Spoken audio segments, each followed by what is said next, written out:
जय माता दी। इस अनाथ बच्चे के साथ जो हुआ वो सुनकर रोंगटे खड़े हो जाएंगे। सभी श्रद्धालु साथियों को चैत्र नवरात्रि की मंगलमय शुभकामनाएं। नवरात्रि के पावन दिनों में माँ के प्रत्येक स्वरूप की आराधना हमारे जीवन में नई ऊर्जा और विश्वास बढ़ती है। आज हम नवरात्रि के चौथे दिन पूजित माँ कुष्मांडा की एक ऐसी भावपूर्ण कथा सुनेंगे जो हमें सच्ची भक्ति और करुणा का अर्थ समझाती है। तो साथियों, कथा को अंत तक अवश्य सुने और कमेंट में अवश्य लिखें जय माँ कुष्मांडा। बहुत समय पहले की बात है। एक ऐसा समय जब लोगों के हृदय में दया कम होती जा रही थी और स्वार्थ बढ़ता जा रहा था। एक प्राचीन मंदिर के बाहर एक नन्हा बालक बैठा था, कमजोर, भूखा और ठंड से कांपता हुआ। उसका कोई नाम नहीं था, कोई अपना नहीं था। दुनिया ने उसे बस एक अनाथ कहकर छोड़ दिया था। हम उसे गंगाधर कहेंगे क्योंकि उसका मन गंगा के जल जैसा निर्मल था। 3 दिन से उसने कुछ नहीं खाया था। उसकी आंखों में दर्द था, पर शायद साथ ही एक उम्मीद भी। शायद कोई उसे देख ले, शायद कोई उसे एक रोटी दे दे।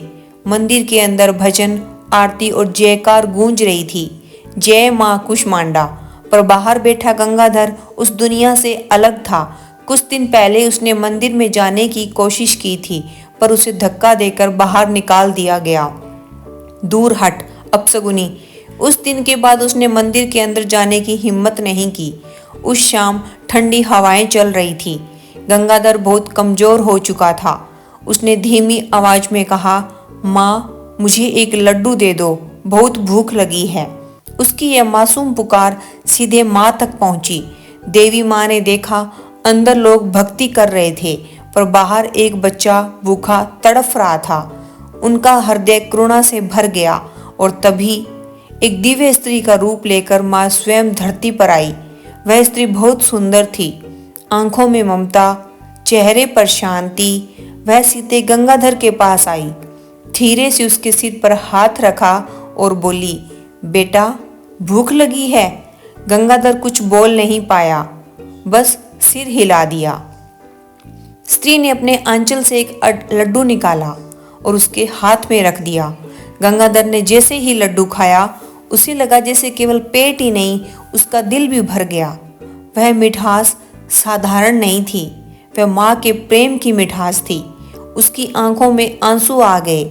जब उसने ऊपर देखा, वह स्त्री गायब थी, जैसे कभी आई ही नहीं थी। उस दिन के बाद गंगाधर बदल गया। अब वह डरता नहीं था, न ही किसी से शिकायत करता था। लोग आज भी उसे दुत्कारते थे, पर वह मुस्कुरा देता था, क्योंकि अब उसे पता था वह अकेला नहीं है।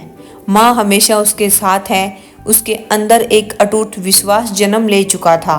यह कथा हमें सिखाती है, सच्ची भक्ति मंदिर के अंदर नहीं, दिल के अंदर होती है। ईश्वर को दिखावा नहीं, सच्चा भाव चाहिए। करुणा ही सबसे बड़ी पूजा है। जब इंसान इंसान की मदद करना भूल जाता है, तब भगवान स्वयं आकर अपने भक्त की रक्षा करते हैं। तो साथियों, यह थी माँ कुष्मांडा की अद्भुत और करुणामयी कथा। अगर यह कथा आपके हृदय को छू गई हो तो वीडियो को लाइक करें, शेयर करें और कमेंट में अवश्य लिखें जय माँ कुष्मांडा। माँ की कृपा आप सभी पर बनी रहे। मिलते हैं अगली कथा में। जय माता दी।